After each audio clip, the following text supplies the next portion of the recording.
begini, agama Kristen memang meminta umatnya untuk membunuh Kristen, membunuh umat Islam. Anda potong, karena Anda potong. Coba kalau yang tadi, kalau tadi di sebelah Bang Ferdinand. Penjelasan itu adanya di ujung video.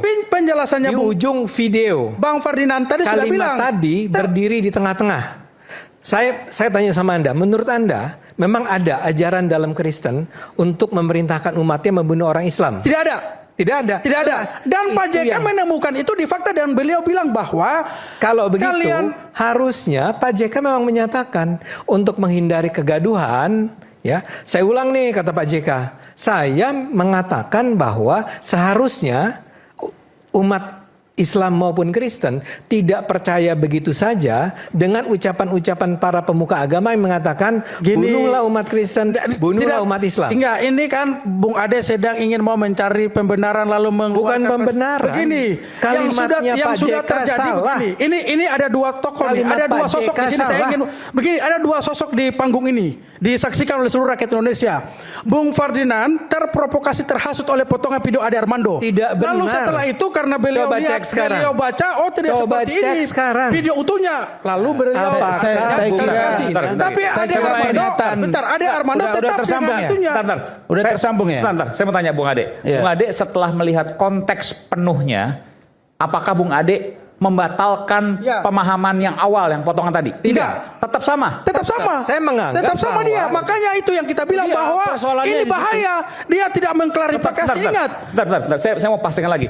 Jadi dengan konteks tetap sama, gini. Tetap sama bahwa Pak JK memiliki pemahaman yang sama. Bukan, saya nggak bilang kan Pak JK memiliki pemahaman.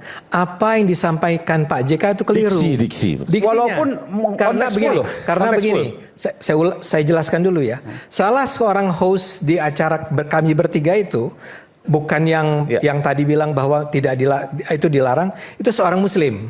Dan dia bercerita sebetulnya apa yang disebut Pak JK itu mengingatkan saya, kata dia, terhadap apa yang saya pelajari ketika dia di SMP. Ya, di SMP dia ikut SMP Islam. Di SMP Islam itu memang dikatakan bahwa kita harus memerangi orang Kristen. Jadi bunuh dan dibunuh itu adalah sebuah tindakan bahaya banget itu. Yang dianggap SMP mana itu? Ini nanti kalau tidak ini bahaya. Saya mau bilang ini bahaya. Jangan dong. Sekali-sekali. Anda bilang yang saya yang bahaya. Yang saya ingin katakan. Ini bahaya. Anda lagi-lagi nanti memframing. Enggak boleh. Enggak. Bung Ade, saya ingatkan harus Bung Rasman begini.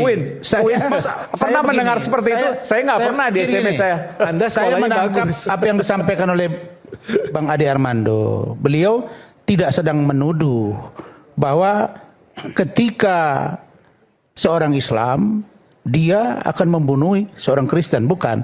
Dia bercerita tadi ada teman dia host di situ. Nah, host itu yang bercerita kan itu tadi.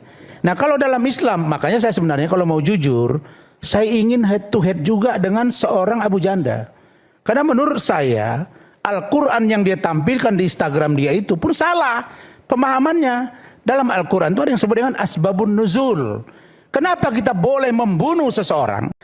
Ya, teman-teman telah menonton video tadi bagaimana dengan perdebatan yang terjadi dalam ceramah yang disampaikan oleh Pak Yusuf Kalla di UGM sampai dalam forum di salah satu televisi, teman-teman. Dibuat satu acara untuk membahas ya mengenai polemik ini, karena ini juga tidak main-main kasusnya, teman-teman ya, karena sudah tokoh besar di negara kita ini yaitu Pak Yusuf Kalla sudah dilaporkan ke pihak kepolisian oleh beberapa lembaga Kristen, dan salah satunya adalah GAMKI melaporkan Pak Yusuf Kalla ke pihak kepolisian, sehingga dalam perdebatan itu melibatkan Ade Armando. Nah, kenapa Ade Armando ini bisa terlibat dalam perdebatan ini, teman-teman? Karena Ade Armando ini dituduh bahwa ya dia yang membahas duluan, atau dituduh dia yang memotong video tersebut sehingga video itu tidak utuh. Ya, dan kita tahu bagaimana perdebatan antara Ade Armando tadi ya antara Ade Armando dengan pengacara dari atau kuasa hukum dari Pak Yusuf Kalla. Ade Armando ya mempertanyakan bagaimana ceramah yang viral itu kepada kuasa hukum ya Pak JK. Nah, tentu kita mengharapkan ini segera selesai teman-teman. Ya, artinya bahwa tentu karena ini sudah masuk ke ranah hukum ya, dan ini juga sudah disampaikan oleh ketua atau pengacara kuasa hukum Gamke bahwa walaupun Pak Yusuf Kalla sudah memberikan klarifikasi dalam ya ceramahnya itu, nah maka mereka tetap mengawal laporan mereka ya, apakah nantinya akan diproses atau tidak tentu itu tergantung dari pihak kepolisian tentunya ya, melihat bagaimana dengan laporan itu apakah memang layak untuk ya diproses atau bagaimana. Oke ya teman-teman, kita lihat di sini bahwa Yusuf Kalla minta Jokowi tunjukkan ijazah masyarakat berkelahi 2 tahun.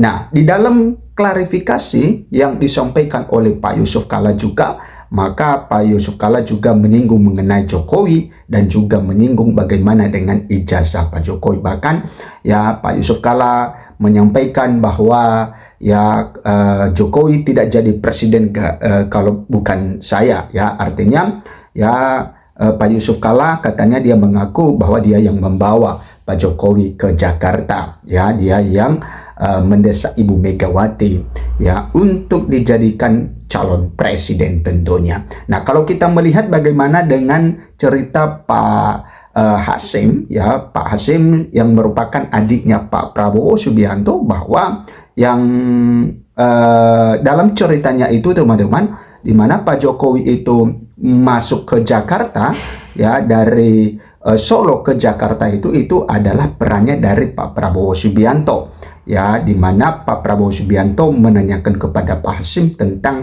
temannya yang ada di Solo itu, sehingga Pak Prabowo yang meminta Ibu Megawati untuk bisa diusung sebagai calon gubernur di DKI Jakarta tahun 2012 yang lalu, sampai Pak Ahok juga ya menjadi wakil dari Pak Jokowi ya, berpasangan dengan Pak Jokowi, karena Pak Ahok dulunya dari Partai Gerindra yang dipimpin oleh Pak Prabowo Subianto. Nah, jadi ya cerita ini tentu sangat menarik teman-teman ya, karena klaim dari Pak Yusuf Kalla juga dia yang membawa Pak Jokowi ya, bahkan sampai terucap di mulutnya bahwa bilang sama atau termul-termul itu ya, Pak Jokowi tidak jadi presiden kalau bukan saya. Nah, kita lihat di sini teman-teman, bagaimana dengan respon Pak Yusuf Kalla soal kasus ijazah Pak Jokowi yang juga terus bergulir sampai saat ini, karena Roy Suryo sampai hari ini juga terus mempermasalahkan ijazah Pak Jokowi.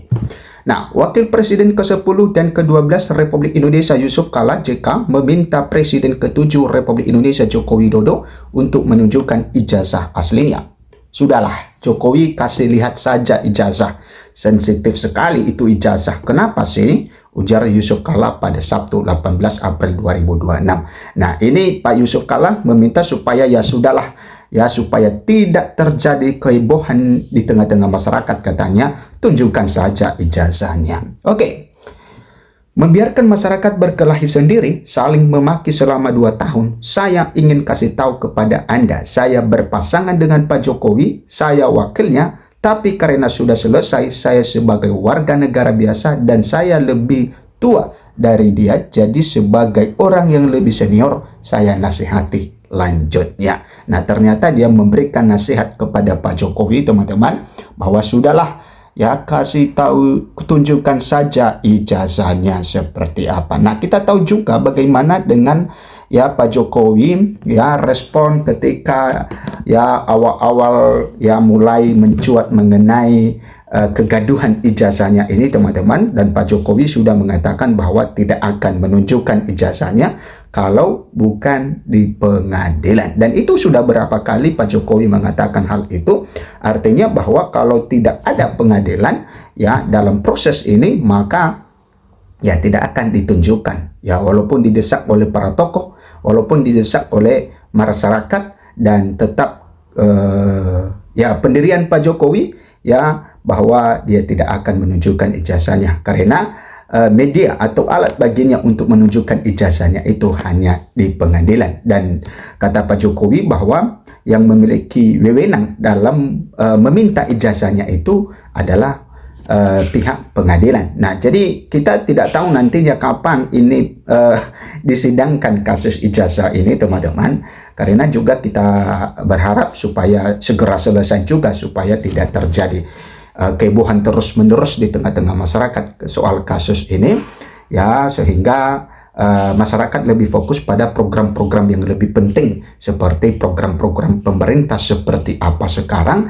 Nah, jadi kadang-kadang kita teralihkan fokusnya ke hal-hal ijazah ini. Nah, kenapa? Karena ini juga tidak selesai-selesai, karena setiap hari ada saja hal-hal yang ditemukan oleh Roy Suryo, dan tentu itu membuat masyarakat semakin pengen untuk mengikuti kasus ini. Yang dulunya di mereka ada masyarakat yang tentu menarik perhatian mengikuti kasus ini, ada juga yang acuh tak acuh, ada juga yang tidak mau ya ambil pusing, tapi ya acuh tak acuh itu lama-lama mereka tertarik dan sampai mereka bisa mengikuti, ya. Dan ketika masyarakat sudah mengikuti hal itu, maka tentu mereka itu ya pasti ingin supaya garis finishnya mengenai kasus ini ada pembuktian ya tentang kasus ini. Tentu ketika ijazah Pak Jokowi sudah dibuktikan adalah misalnya asli, maka ya Roy Suryo CS tentu akan ya mendapat satu teguran, ya, sanksi, ya, salah satu, apalagi mereka sudah jadi tersangka, teman-teman. Silakan memberikan komentar Anda. Sampai jumpa di video berikutnya.